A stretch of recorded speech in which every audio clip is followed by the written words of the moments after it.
Per la seconda batteria Riccardo Geronazzo, Veneto Banca Montebelluna nuoterà in 1, Jacopo Sambo Schio in 2, Luca Zanatta Veneto Banca Montebelluna in 3, in corsia 4 Matteo Schirinzi Riviera Nuoto in 5, Alberto Pasquini Futura Club Prato.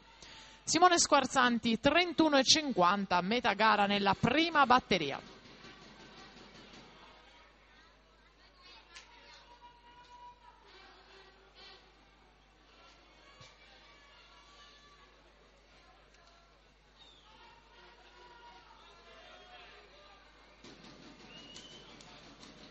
Squarzanti rimane in testa, 1,06,68 davanti ad Andrea Facca, 1,7,79.